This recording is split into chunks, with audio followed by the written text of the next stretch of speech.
Bonjour les runners, bonjour les sportifs, bonjour au petit monde de la course à pied, c'est Seb et je suis ravi de vous retrouver pour le 60e épisode du podcast À côté de mes pompes. Alors, c'est bientôt la rentrée, fini les vacances, alors peut-être que certains vont avoir une prolongation et pouvoir partir durant le mois de septembre, mais pour beaucoup, ça va être l'heure de la reprise des activités et peut-être de prendre de bonnes résolutions, même si il faut pas forcément attendre la rentrée ou le début d'année pour cela.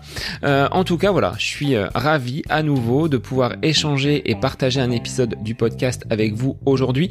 Alors sur les réseaux, continuez à diffuser le podcast, à le partager en story, à me citer, à me liker et à aller mettre vos petits commentaires sur Apple Podcast qui font de semaine en semaine remonter ce podcast dans les classements et finalement, hormis les classements, le rendre un petit peu plus visible. Et c'est bien là l'essentiel. Alors, dans ce dernier épisode, on va dire, de l'été, je vous propose à nouveau un épisode enregistré avec une ambassadrice du magasin Running Conseil, une ambassadrice qui se dit elle-même très discrète sur les réseaux. Mais malgré sa grande discrétion, je dirais que elle avait quand même pas mal de choses à dire sur sa pratique de la course à pied.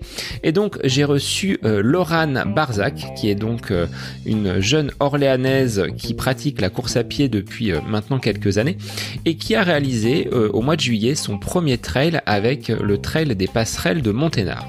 Alors au-delà de son attrait pour le trail, puisque Laurane a commencé d'abord par des épreuves sur route, notamment des 10 km, elle va nous expliquer comment elle est venue à cette pratique un petit peu plus nature de la course à pied et pourquoi elle a choisi d'intégrer un club, en l'occurrence Infosport Loiret. Alors ces raisons, elles sont doubles, à la fois pour lui permettre d'avoir un cadre d'entraînement un petit peu plus structuré et un côté sécurisant, puisqu'en tant que femme, courir seule, c'est pas toujours très très agréable. On voit parfois des tentatives, voire des agressions carrément. Donc ce côté club offre à Laurane un côté rassurant. Et c'est ce qu'on pourra retenir de cet épisode, que la course à pied, c'est avant tout une passion, un loisir, que si on l'effectue en club, ça a un côté un petit peu convivial, mais il y a aussi ce côté sécuritaire qui aujourd'hui est quand même quelque chose de primordial. Alors moi, je vous laisse en compagnie de Laurane Barzac pour ce dernier épisode de l'été consacré à une ambassadrice du magasin Running Conseil Orléans.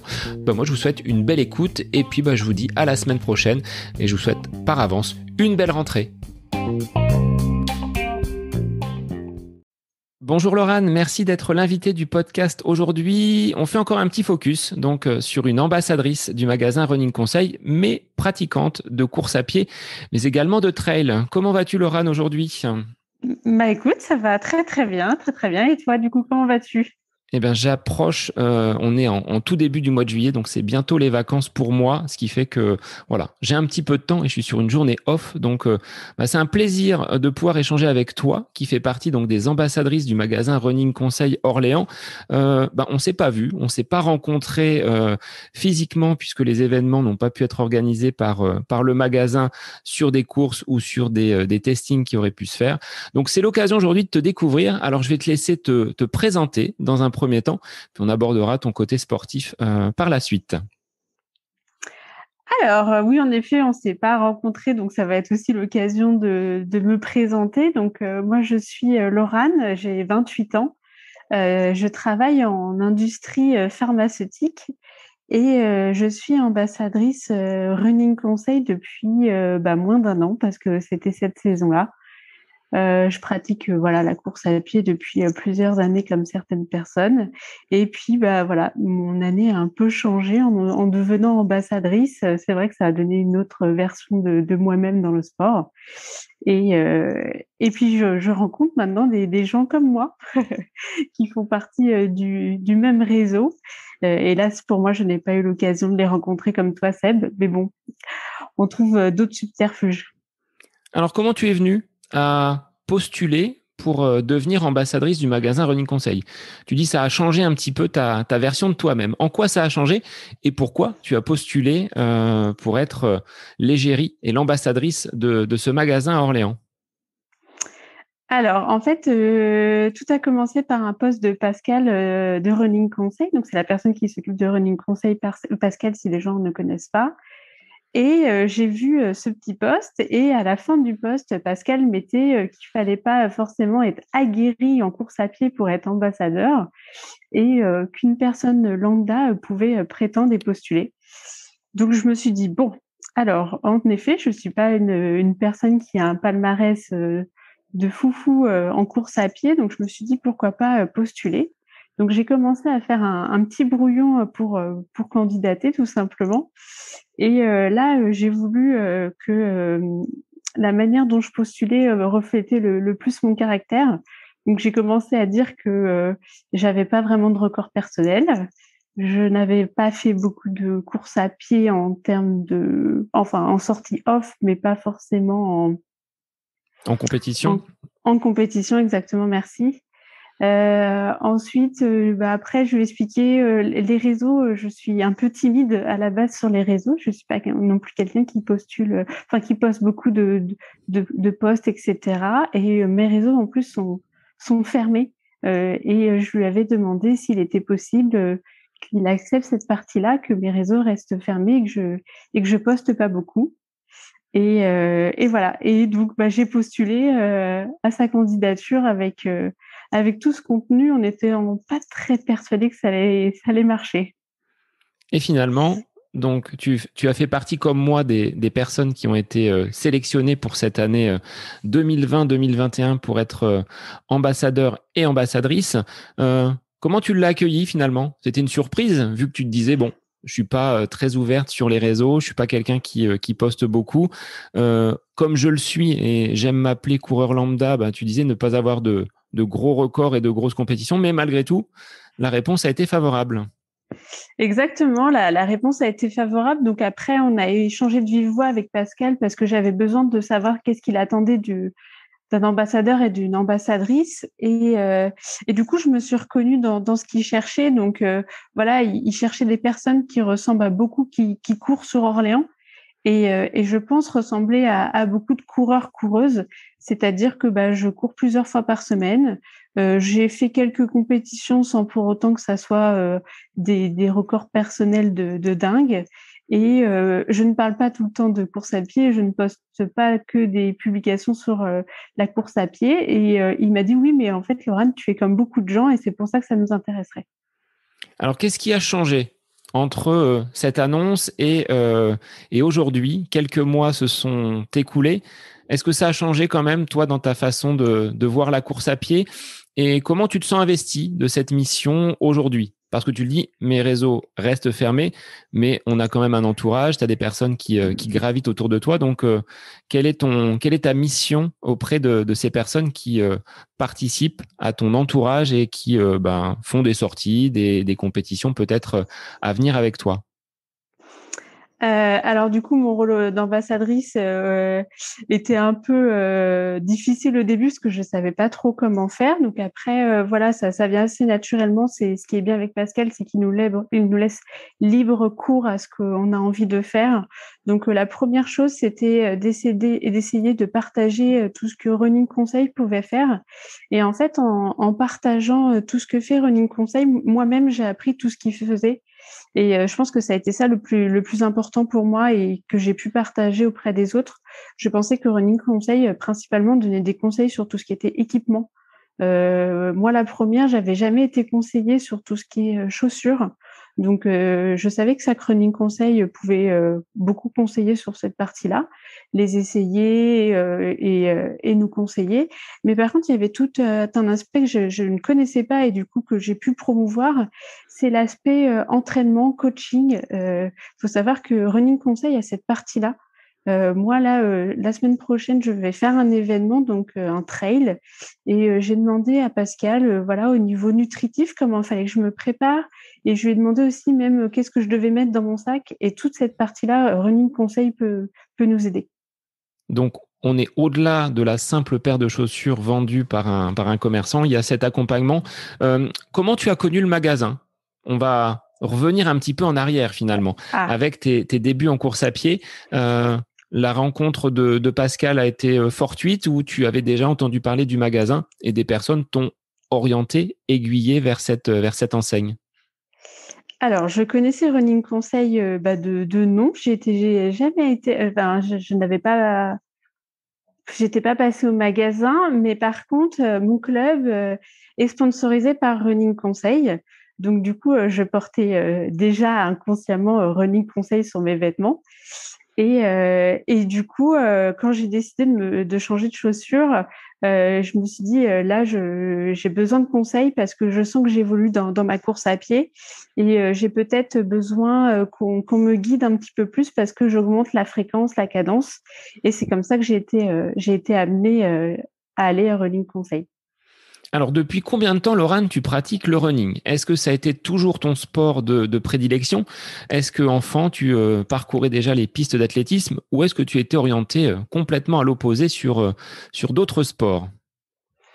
Alors non, pas du tout. Je n'ai pas fait de course à pied quand j'étais plus jeune. J'ai fait de la course à pied, je pense à peu près comme tout le monde, c'est-à-dire à l'école quand on avait EPS. Alors il y avait deux styles de personnes, ceux que c'était l'horreur de faire les 20 minutes de course, et puis ceux qui appréciaient bien. Donc moi j'appréciais, mais je voulais pas forcément faire mon sport.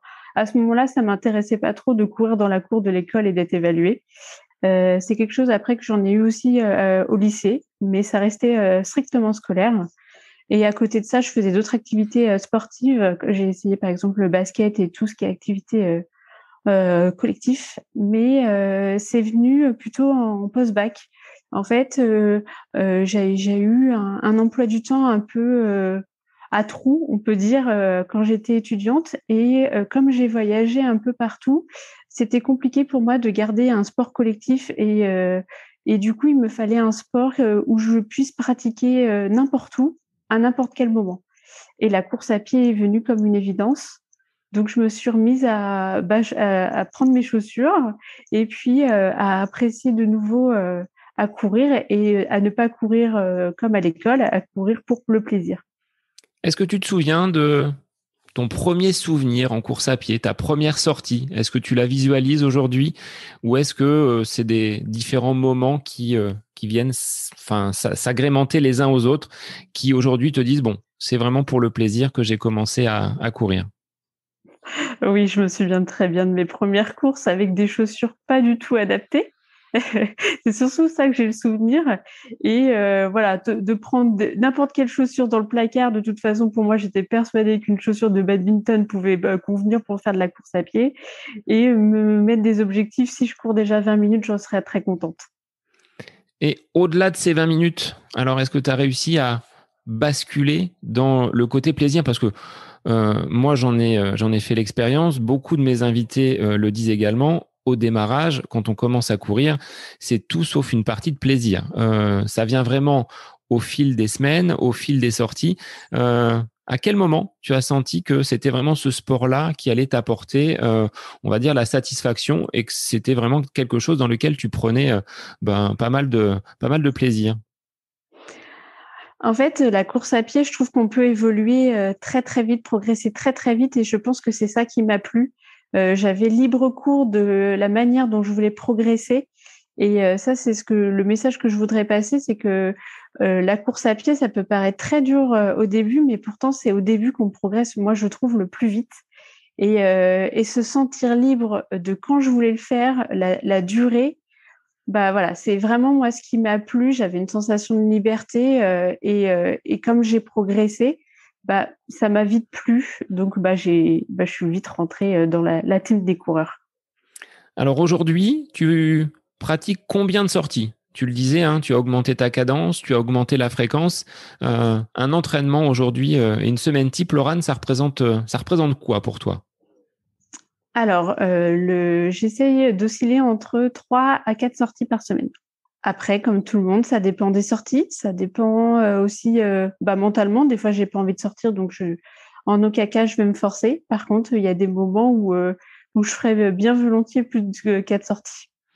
Donc ça dépend vraiment de l'emploi du temps et du mental, mais te priver d'une séance de course à pied, c'est quand même possible, ou tu dis, bon, j'hésite quand même, il faut que je sorte. Moi, personnellement, si j'ai pas ma sortie en course à pied, je sais que ça va être voilà, une journée un petit peu compliquée, ou à l'inverse, si je sais que durant ma journée, j'ai un entraînement, je vais y penser peut-être la veille, peut-être le matin, préparer déjà mes affaires. Donc, on va dire que je suis un petit peu conditionné. Est-ce que tu es dans le même état d'esprit?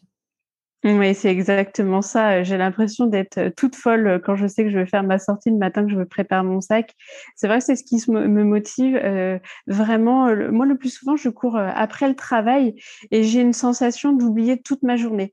C'est vraiment, moi, c'est ce qui me permet de couper ma journée. Clairement, je ne ramène pas mon travail à la maison parce que je vais courir et ça me libère de tout. Si je ne peux pas faire de course à pied parce que mon emploi du temps ne me le permet pas ou la météo, il ne faut pas se cacher, je choisis aussi le temps ou la température pour aller courir. Par exemple, quand il pleut, je ne suis pas très friande, et j'essaie de m'orienter sur d'autres choses comme par exemple le renforcement musculaire. Alors, ce sas de décompression que t'offre la course à pied, tu le pratiques à quel endroit? Est-ce que tu as des terrains de jeu favoris? Est-ce que tu es plutôt bitume, chemin? Là, tu disais que tu préparais un événement plutôt trail. Quel est finalement le terrain qui te convient le mieux aujourd'hui? Est-ce qu'il a évolué par rapport à tes débuts en course à pied? Il a totalement évolué. Je faisais beaucoup de routes avant parce que je voulais pas aller très loin et j'avais aussi un peu peur de courir toute seule. Donc, je courais dans des endroits très, très fréquentés sur Orléans. Voilà. C'est vrai que j'ai fait beaucoup de bitume parce que je voulais être entourée et je trouvais ça rassurant.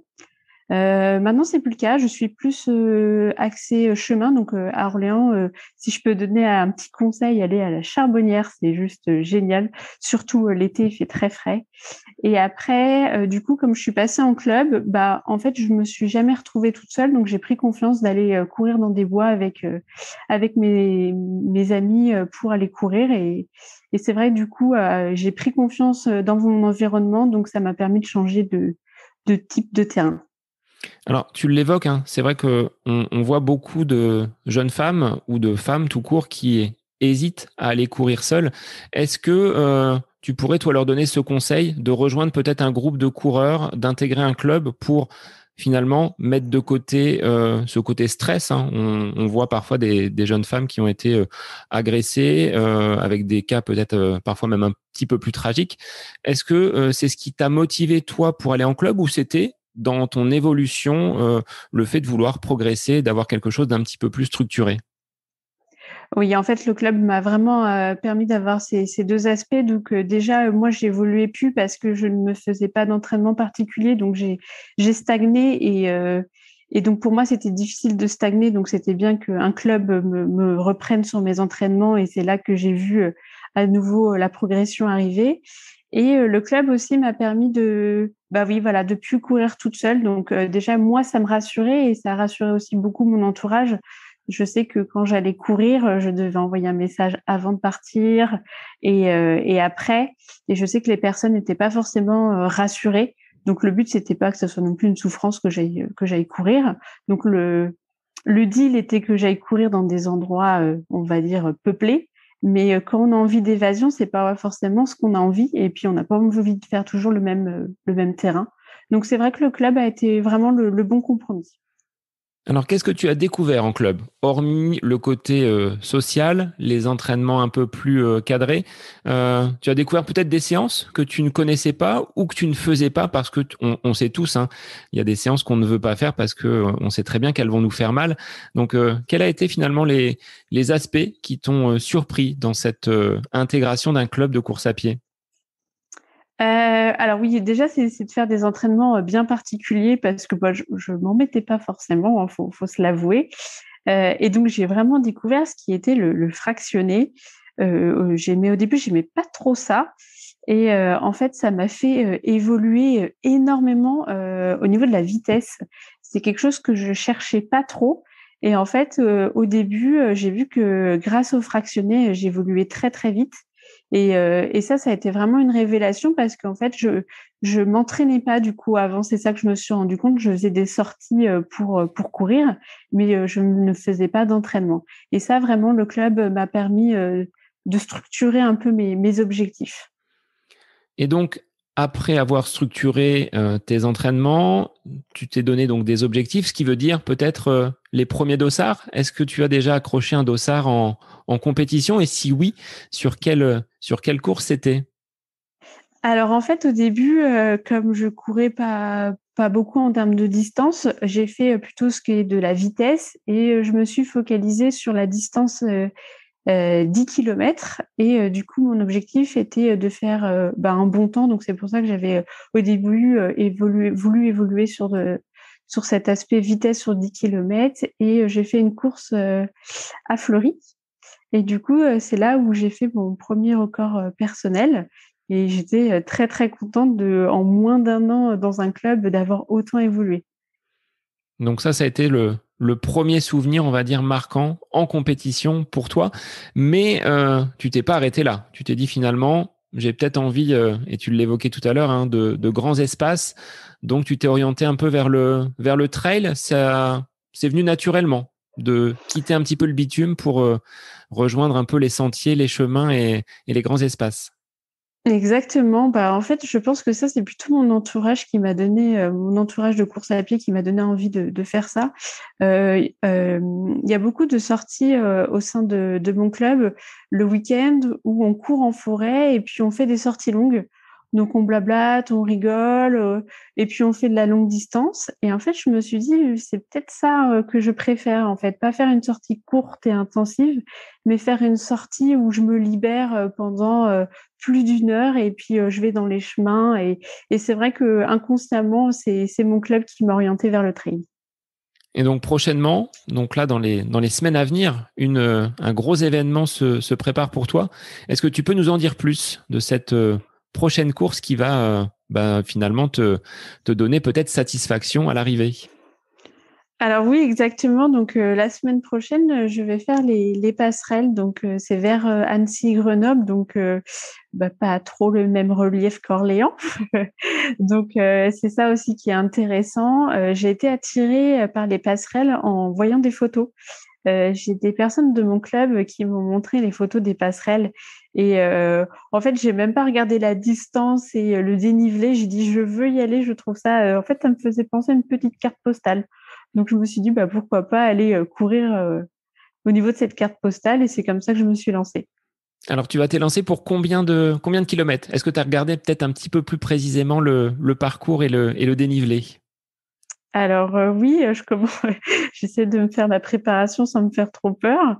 Alors ça sera un 25 kilomètres avec plus de 1000 de dénivelé et un de mes amis hier au club me disait que du coup à plat ça représentait 36 kilomètres. Donc il aurait peut-être pas dû me le dire, mais bon, c'est rigolo quand même de savoir combien ça représente en temps à peu près. Alors, comment tu t'es préparé? Parce que tu le dis, hein, dans la région d'Orléans, pour trouver des côtes, c'est moi aussi un problème. Hein. Quand mon entraîneur me demande, Sébastien, tu vas faire des côtes, il me demandait de faire une côte qui soit d'une longueur environ de 500 mètres. Je lui dis, mais je ne trouverai pas cette longueur-là dans la région. Là, pour aborder ce trail des passerelles, comment tu as organisé ton entraînement pour avoir un petit peu de dénivelé? Alors, mon entraînement a été très compliqué. Je me suis blessée, donc là, je me suis prise un peu au dernier moment parce que je ne savais pas si j'allais être guérie à temps. Donc, j'ai eu de la chance que ça soit le cas après 2 mois de repos, donc j'ai pu reprendre. Et au niveau des montées, donc à la Charbonnière, il y a des toutes petites montées. Donc, ce qu'on a pu faire avec le club, par exemple, c'est que on montait et on la redescendait plusieurs fois. Et après, au niveau du nord d'Orléans, il y a ce qu'on appelle les belvédères des Caillettes, pour ceux qui ne connaissent pas. C'est un petit endroit en forêt. Donc, c'est un peu loin pour ceux qui habitent en centre-ville, mais c'est quand même sympa à aller voir. C'est là-bas où il y a un triathlon d'ailleurs. Et donc, on peut faire des côtes. Donc, pareil, il n'y en a pas des très longues, mais on peut en trouver plusieurs et ça peut faire un parcours vallonné. Alors, quelle blessure t'a handicapé pendant 2 mois? C'était la première fois que tu vivais cette expérience de coureuse blessée? Oui, c'était la première, donc ça y est, je fais partie vraiment de la team des coureurs. J'ai été épargnée pendant des années et là, j'ai eu le syndrome. Alors, ça peut faire rire parce que moi, au début, je ne savais pas ce que c'était. On m'a parlé du syndrome de l'essuie-glace. Donc, c'est vraiment un syndrome typique du coureur. Donc, c'est une douleur qui apparaît sur l'extérieur du genou et qui n'apparaît qu'en course à pied. Donc, la vie quotidienne, je n'avais absolument pas du tout mal quand je montais les escaliers, pas du tout, ni en renfort. Par contre, quand je commençais à courir au bout de 3 kilomètres, la douleur apparaissait. Alors, comment tu l'as vécu? Parce que tu le dis, hein, c'est ta première période d'arrêt après donc quelques années de pratique. Est-ce que ça a été difficile à vivre, sachant qu'au quotidien, il n'y avait pas la blessure? Donc, c'était vraiment pour te pénaliser et t'empêcher de pratiquer ton sport favori. On va pas se mentir, je pense que j'ai été longtemps dans le déni. Avec du recul, en fait, ouais, j'ai été dans le déni, je n'ai pas voulu accepter. Je me disais que ça allait passer, que c'était passager, donc j'ai forcé. Voilà, c'était pas la bonne stratégie, mais bon, avec du recul, il faut savoir juger la manière dont j'ai géré ça, et c'était pas le plus optimal, on va dire. Donc j'ai forcé jusqu'à ne plus pouvoir monter les escaliers. Donc là, je me suis dit bon, bah là, je pense que c'est trop tard. Va falloir que je consulte. Et il aurait fallu que je fasse du repos, mais l'acceptation était un peu compliquée. Et j'en ai payé les conséquences parce que pendant 2 mois, je n'ai pas pu enfiler mes chaussures. Mais voilà, c'était le jeu, mais par contre, j'ai pu en profiter pour faire du renforcement musculaire. Donc, ne pas être à l'arrêt totalement et optimiser finalement ce temps sans course à pied dans l'optique de cette préparation du trail des passerelles. Enfin, le renfort était pour finalement Mm, préparer le corps aux efforts que tu vas devoir réaliser pendant ces 25 kilomètres et ce dénivelé surtout beaucoup plus important que ce qu'on trouve dans la région. Aujourd'hui, qu'est-ce que tu ferais si une blessure devait revenir? Est-ce que tu serais aussi dans le déni ou est-ce que tu serais peut-être un petit peu plus raisonnable? Alors, je serais beaucoup plus raisonnable parce que je pense que si j'avais bien géré la chose, j'aurais pas été arrêtée pendant 2 mois. Donc, j'aurais consulté un petit peu plus tôt et en fait, quand on a le syndrome de l'essuie-glace, il n'est pas interdit de courir, mais il faut accepter de courir que 3 kilomètres, par exemple. Et quand on commence à faire de la longue distance, s'arrêter au bout de 3 kilomètres, moi, je trouvais que ça valait pas le coup. Donc, je me disais, si j'enfile mes chaussures, c'est au moins pour 10 kilomètres. Et donc, je pense que voilà, si un jour ça m'arrivait une autre fois, je me dirais que 3 kilomètres, c'est toujours mieux que rien pendant 2 mois. Bon, c'est un peu le syndrome que l'on peut avoir en tant que coureur hein, quand on a été blessé. Je l'ai été moi à de nombreuses reprises. C'est qu'on veut, tu vois, parfois aussi repartir sur les allures ou sur les distances que l'on faisait avant la blessure. Et il y a cette acceptation qui est parfois difficile. Et comme tu le dis, hein, sortir pour seulement 3 kilomètres quand on a l'habitude de faire du long, ça peut être difficile à accepter. Mais comme tu le dis, c'est aussi 3 kilomètres, c'est mieux que de rester 2 mois sur le canapé ou sur le côté sans pouvoir pratiquer la course. Alors, qu'est-ce que ça t'apporte au quotidien? Tu le disais tout à l'heure, hein, c'est vraiment le sas de décompression, mais ce partage, cette expérience en club que tu as, comment elle te nourrit dans ta pratique au quotidien et comment ça t'a permis d'évoluer? Peut-être un peu plus de confiance, le fait de se confronter ou d'être accompagné par d'autres coureurs? Oui, je pense que d'être accompagné d'autres coureurs, en fait, ils nous permettent de monter et de gravir des échelons que nous-mêmes, on se serait dit non, j'ose pas, je suis pas capable. Ça m'a permis déjà d'évaluer mon niveau parce que c'est vrai quand on court tout seul, on se rend pas compte de est-ce que c'est bien, est-ce que c'est pas bien. Donc en fait, j'ai rencontré des personnes très différentes et c'est elles aussi qui m'ont motivée à aller beaucoup plus loin, à me pousser en termes de vitesse ou de distance et à me rassurer sur certaines choses. Des fois, je trouvais que j'étais pas assez préparée et les personnes étaient là aussi parce qu'elles avaient une expérience que moi je n'avais pas et elles m'ont permis de me guider et de me rassurer sur mon entraînement que j'avais pu faire et du coup, ça m'a permis d'avoir une expertise un peu sur le running que je n'avais pas du tout parce que en courant toute seule, voilà, j'avais que mon vécu et je n'avais pas partagé ça avec des personnes qui couraient depuis des années et des années. Alors, comment tu vois ton évolution Maintenant, tu es retapé, tu es prête à affronter ce trail des passerelles. Mais au-delà, sur cette projection sur la fin d'année 2021 et puis sur les quelques années à venir, vers quoi tu te destines? Qu'est-ce qui te ferait vibrer? Est-ce qu'il y a des courses en particulier que tu aimerais faire, des distances peut-être que tu souhaiterais allonger encore? Alors oui, alors je rêve de faire un marathon, bien sûr, et puis je pense en être capable maintenant. Je sais que j'en serai capable. Après, j'aimerais bien amener mon compagnon à faire un marathon en duo. Il est moins course à pied, mais j'aimerais lui montrer ce que monsieur fait des triathlons. Moi, j'aimerais lui prouver que c'est moi qui est plus forte en course à pied. Ça, c'est un petit peu l'ego de féminin qui prend le dessus. Donc voilà, c'est plus tout ce qui est marathon. Et après, je pense que je garderai en esprit le côté trail parce que j'aime beaucoup voyager et je trouve que ça permet de découvrir certaines régions d'une autre manière. Et voilà, là, je pars du coup pour les passerelles. Je ne connais pas du tout cette région et je vais pas la découvrir dans le circuit touristique classique. Je vais la découvrir par mon sport et c'est quelque chose que je pense que j'aimerais faire dans d'autres endroits de la France. Alors, comment tu penses vivre ta course? Est-ce que tu penses t'arrêter pour prendre des petites photos, profiter un peu du paysage, ou tu es vraiment là axé sur le chrono et on fonce, on fonce? Alors non, je suis pas du tout axée chrono parce que je pense que je suis pas assez préparée pour ça et le but n'est pas de se blesser à nouveau. Donc j'ai un de mes amis qui est dans mon club qui m'a dit qu'il voulait bien m'accompagner. Donc déjà j'ai entre guillemets mon petit lièvre qui va m'accompagner et ça c'est toujours génial de pas courir tout seul et de se sentir supporté par son équipe. Et après, du coup, je vais alterner course à pied et un peu randonnée parce que j'ai peur des descentes. Ma blessure, c'était, j'avais surtout mal quand j'étais en descente. Et comme il y a du dénivelé, je pense que tout ce qui est, voilà, les descentes, je vais un petit peu marcher et profiter du paysage.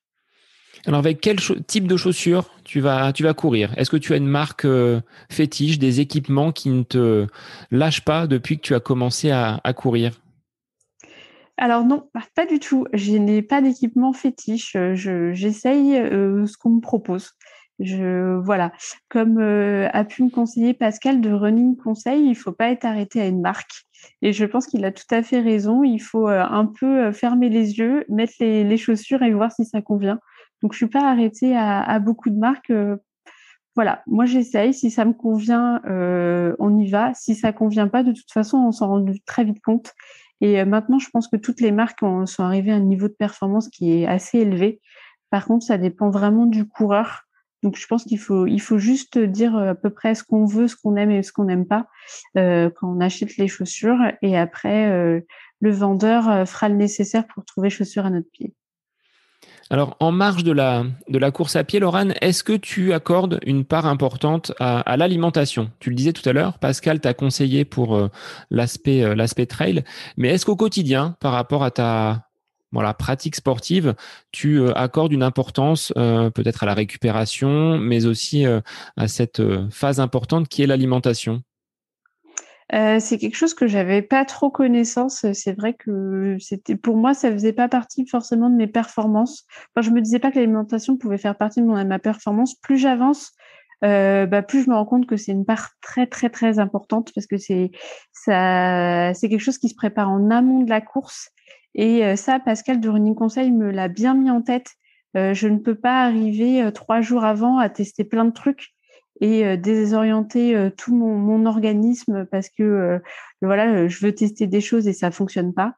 Donc il y a des choses où je pense que certaines personnes sont réceptives et d'autres pas. Et je pense qu'il faut tester beaucoup de choses hors préparation.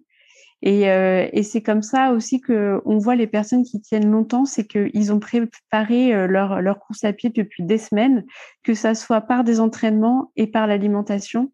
Et sur du long, il faut pas se le cacher, l'alimentation, voilà, elle est essentielle parce qu'une personne qui va pas boire et pas bien manger comme il faut, elle va pas s'enchaîner 25 kilomètres facilement, je pense.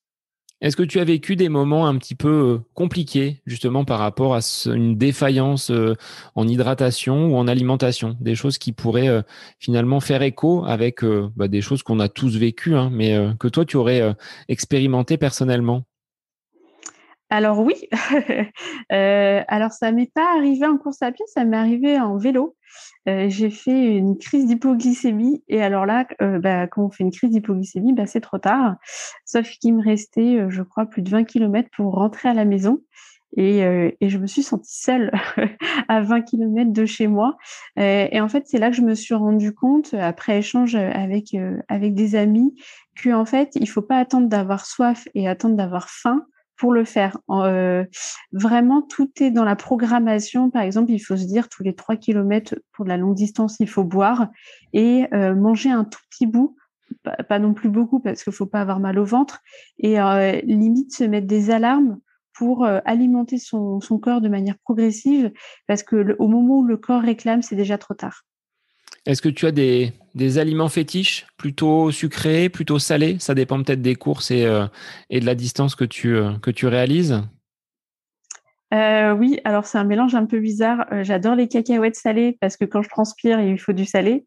Et après, je suis une férue de chocolat noir. Alors ça marche bien aussi. C'est ce qui me booste un tout petit peu. Et en amont de la course, moi, je mange beaucoup d'avoine et c'est bien, ça se libère tout au long de la course. Donc c'est un aliment de choix. Donc, tu fais quand même attention en amont. Et est-ce que la récupération, tu as un protocole en particulier? Est-ce que tu es adepte de massage, adepte d'appareils qui optimisent la récupération, ou est-ce que tu laisses le corps vraiment se reposer? Non, je j'ai pas d'appareil vraiment pour la récupération. Donc je fais des étirements et si des fois je fais un petit spa, ça rentre dans la récupération. Donc, ça permet de joindre l'utile et l'agréable pour récupérer. Alors, quel conseil en tant que pratiquante donc de course à pied que tu es, de trailleuse, tu pourrais donner à des personnes, comme on les appelle lambda, hein, comme nous sommes toi et moi, qui voudraient se mettre à la course à pied ou au trail et qui hésitent à le faire et qui hésitent peut-être à franchir le pas du club, hein, ce qu'on disait tout à l'heure. Quel conseil tu pourrais leur donner? Le conseil que je pourrais leur donner, c'est déjà de faire tout simplement une séance pour voir un peu les niveaux qu'il peut y avoir dans un club. Moi, j'avais peur d'avoir que des personnes très, très fortes et, euh, et pas adaptées à mon niveau. Et en fait, ce qui se passe, c'est que dans un club, pas tout le monde fait la même distance, pas tout le monde fait la même séance. Et c'est ça qui est bien, c'est qu'on arrivera toujours à trouver deux, trois personnes avec qui s'entraîner et qui viendra nous motiver, venir nous rechercher. Et en fait, c'est ce qui va vraiment permettre de se dépasser. C'est vraiment une population de personnes qui partagent le même plaisir et qui va permettre d'avancer beaucoup plus loin dans le sport et pas rester comment je peux dire ça, dans ses performances parce que quand on est tout seul, on a tendance à ne pas performer autant qu'en groupe. Alors, il est vrai que quand on est seul, on va bien souvent réaliser ce que tu disais, hein, toujours à peu près les mêmes circuits, les mêmes parcours, et puis on n'a pas cette émulation qui peut exister dans un club. Le choix s'est fait naturellement? Tu en avais entendu parler, ou c'est des personnes qui t'ont emmené finalement vers ce club? Alors en fait, j'avais commencé à voir Infosport sur différentes courses parce qu'ils ont un maillot qui attire l'œil. Donc pour ceux qui voient pas, c'est les t-shirts noirs avec une tête de mort. Donc moi je me suis dit c'est un petit côté un peu rebelle. Et en fait j'ai commencé à me renseigner pour savoir un peu comment se passaient les séances et savoir un peu si on pouvait avoir de la liberté. Quand je parle de liberté, c'est est-ce que si je viens, je suis obligée de faire la séance? Est-ce que si je viens, est-ce qu'on peut adapter la séance à moi?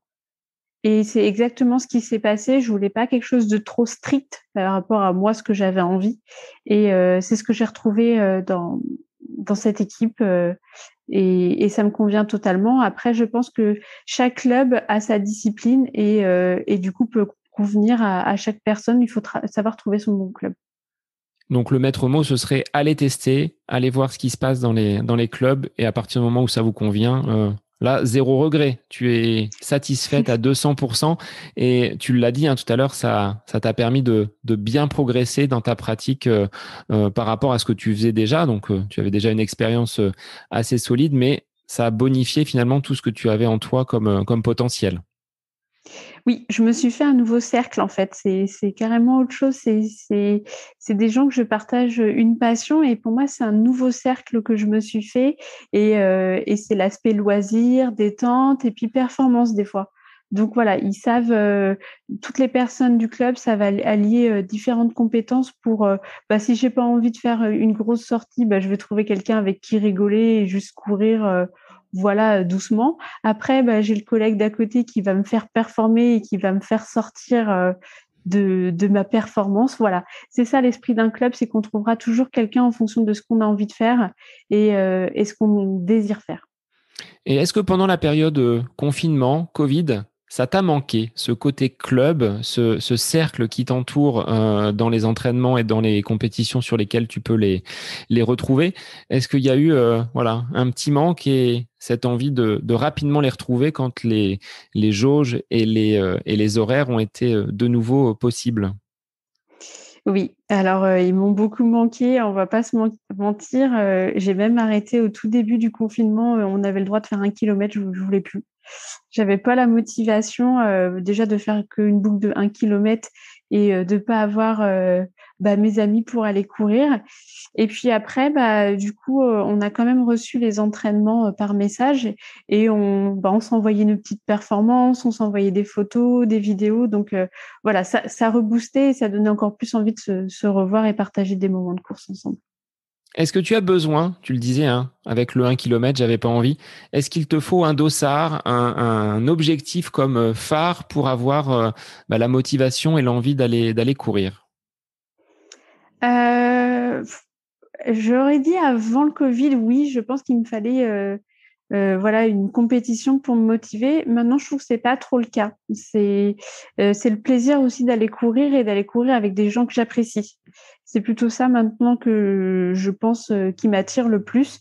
Après, voilà, c'est si je peux combiner, la partie, courir avec des gens que j'apprécie et compétition, c'est vrai que c'est le top. Bon, alors Laurent, je voulais te demander sur quel réseau on pouvait te retrouver, mais la plupart de tes réseaux sont fermés, donc ce sera compliqué pour les auditeurs de te retrouver. Auquel cas, par les publications du magasin Running Conseil, on pourra peut-être t'apercevoir sur les mois à venir, dans l'optique où les compétitions et les rencontres seront de nouveau autorisées. Exactement. Alors, moi, je te remercie d'avoir pris de ton temps aujourd'hui pour échanger et voilà, se connaître un petit peu mieux. Et puis, on se reconnaît en tant que coureur. Nombreuses sont les personnes qui se sont mises à courir pendant le confinement. Plus d'1,4 million a priori selon les observatoires qui traquent un petit peu les nouvelles activités des Français en matière de sport. Donc, je pense que beaucoup de personnes pourront se reconnaître dans ton profil. Donc, un grand merci à toi d'avoir participé à cet épisode du podcast. Écoute, c'était avec, grand plaisir. J'espère que j'ai persuadé des personnes, à venir, rejoindre, l'équipe Infosport et Running Conseil. Donc, je te souhaite bon courage pour ce trail des passerelles. Tu nous enverras des photos qu'on puisse voir un petit peu ces paysages que l'on voit de cartes postales avec ces longues passerelles qui traversent les vallées. Ah oui, je pense que je vais donner envie à beaucoup de personnes, hein. Donc, c'est tout le mal que je te souhaite. Et tu reviens entière. Par contre, voilà, pas de bobo, pas de blessure. Donc, c'est tout l'objectif de cette course qui sera la première peut-être de ta saison d'ailleurs. Oui, exactement. Je vais vraiment la vivre, comme une course plaisir. Bien, bon courage à toi, Laurane. Et pour les auditeurs, je vous dis à la semaine prochaine pour un nouvel épisode du podcast À côté de mes pompes.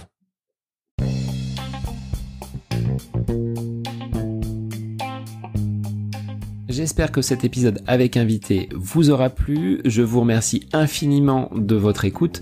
pour faire remonter le podcast dans les classements, je vous invite à laisser une petite évaluation sur Apple Podcast, 5 étoiles, un petit commentaire, ça me fera énormément plaisir et vous permettrez au podcast d'être remonté, diffusé, déployé sur ces différentes plateformes de façon plus importante encore qu'il n'est actuellement.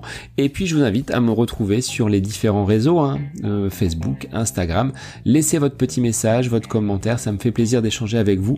Si vous avez des questions, si vous voulez échanger sur quelconque sujet en lien avec la course à pied, mais pas que, parce que le sport c'est une philosophie de vie et c'est une passion qui nous anime de façon commune, donc n'hésitez pas à venir échanger avec moi. Sur ce, je vous souhaite une bonne fin de semaine, un bon week-end et je vous dis à la semaine prochaine pour un nouvel épisode du podcast À côté de mes pompes.